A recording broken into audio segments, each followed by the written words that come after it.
মাছ ছাড়া বাঙালি ভাবাই যায় না, কিন্তু প্রতিদিনের একই রকম মাছের পদের একঘেয়েমি থেকে মুক্তি পেতে বানিয়ে নিতে পারেন আমার আজকের এই পদ, রুই মোহরি।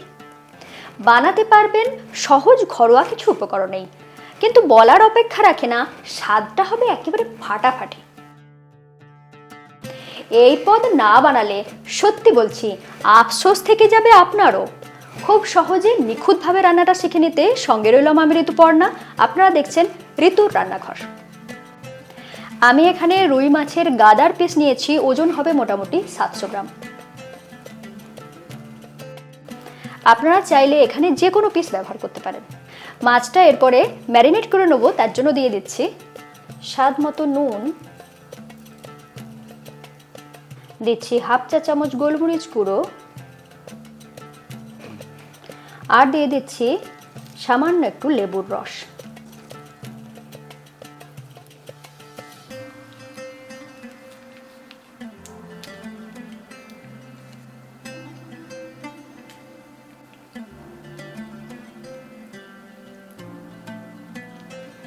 একটা মশলা বানিয়ে নেব, তার জন্য নিয়েছি হাফ কাপ টক দই, এটা ফ্রেশ টক দই।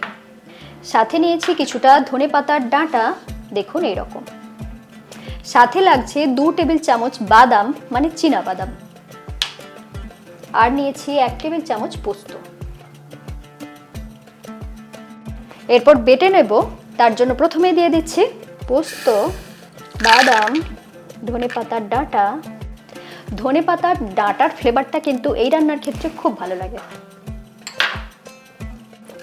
সাথে দিয়ে দিচ্ছি দই, ঝাল হওয়ার জন্য দিয়ে দিচ্ছি একটা কাঁচা লঙ্কা। এটাকে কিন্তু আর জল দিয়ে বাটবো না, জল ছাড়াই এইভাবে বেটে নেব।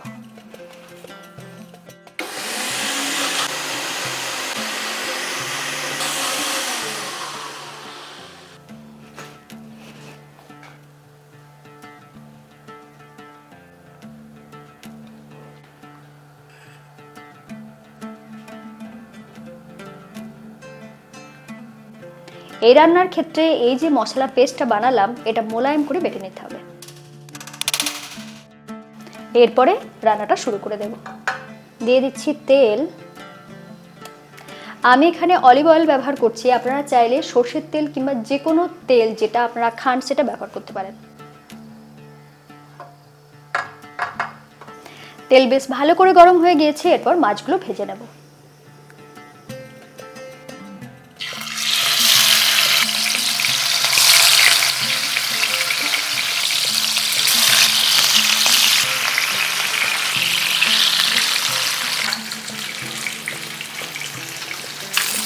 একদিকটা যখন বেশ ভালো করে ভাজা হয়ে যাবে, ঠিক তখনই আমি উল্টে দিচ্ছি।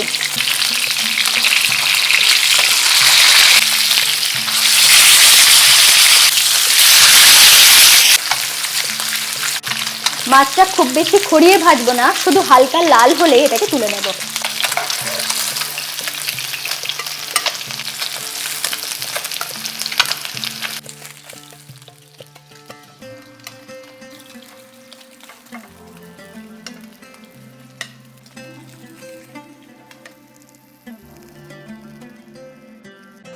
ওই তেলেই ফোড়নে দিয়ে দিচ্ছি কিছুটা গোটা মৌরি, কালো জিরে সামান্য, আর দিয়ে দিচ্ছি পেঁয়াজ কুচি।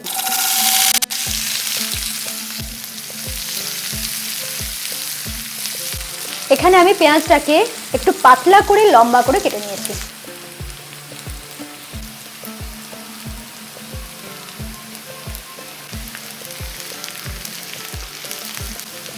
এই রান্নাটার ক্ষেত্রে যেহেতু আমি সাদা রং চাই, সেই জন্য পেঁয়াজটাকে কিন্তু লালচে করে ভাজবো না। ঠিক এই পর্যন্ত ভাজার পরেই এখানে দিয়ে দেব 1 টেবিল চামচ আদা রসুন বাটা।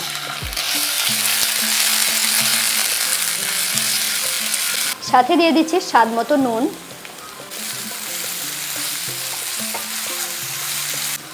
30 সেকেন্ডের মতন আদাটাকে ভেজে নিয়েছি, আদার কাঁচা গন্ধ চলে গিয়েছে। এরপর এখানে দিয়ে দেব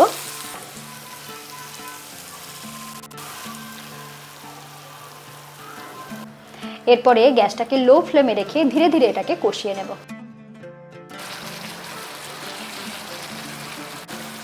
কতক্ষণ পর্যন্ত কষাবো?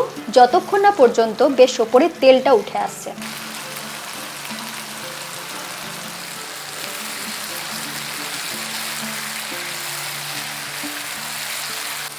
1 থেকে 1.5 মিনিট এইভাবে লো ফ্লেমে রেখে এটাকে কষিয়ে নিয়েছি। দেখতেই পেলেন কত সুন্দরভাবে তেল ছাড়া হয়ে গিয়েছে। এই পর্যন্ত কিন্তু অবশ্যই কষিয়ে নেবেন।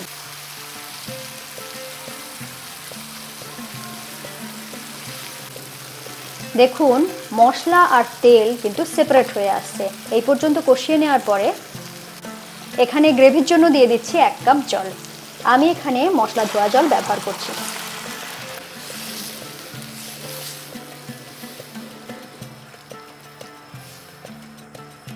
গ্রেভিটা ভালো করে ফুটে গিয়েছে। ঠিক এই সময় টেস্টটাকে ব্যালেন্স করার জন্য দিয়ে দিচ্ছি সামান্য একটু চিনি।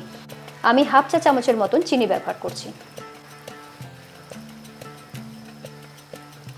ঠান্ডা গ্রেভিতে মাছগুলো দেবেন না, যখন গ্রেভিটা বেশ ভালো করে ফুটে উঠবে ঠিক সেই সময়ে ভেজে রাখা মাছগুলো দিয়ে দিচ্ছি।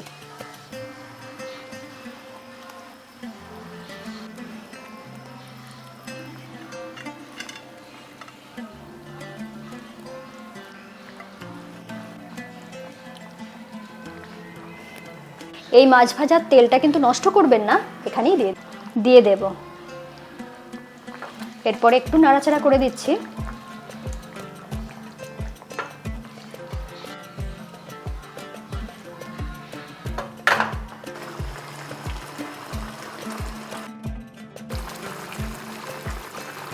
একদম শেষের দিকে দিয়ে দিচ্ছি কাঁচা পাকা কিছু লঙ্কা, আর দিয়ে দিচ্ছি কিছুটা ধনেপাতা কুচি।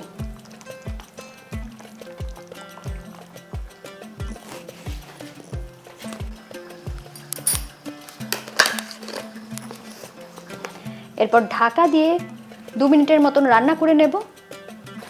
2 মিনিট হয়ে গিয়েছে। এরপর গ্যাস অফ করে ঢাকা দিয়ে কিছুক্ষণ স্ট্যান্ডিং টাইমে রাখার পরে গরম গরম সার্ভ করে দেব।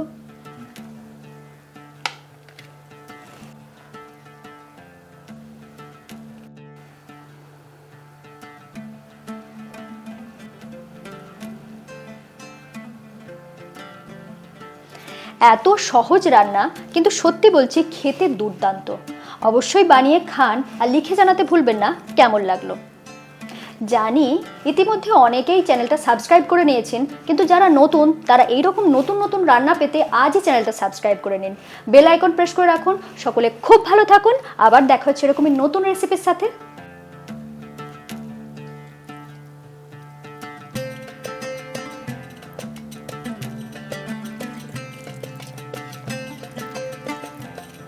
রান্না করতে করতেই খাওয়ার জন্য মনটা একদম আনচান করছিল, শেষমেশ পেয়ে গেলাম।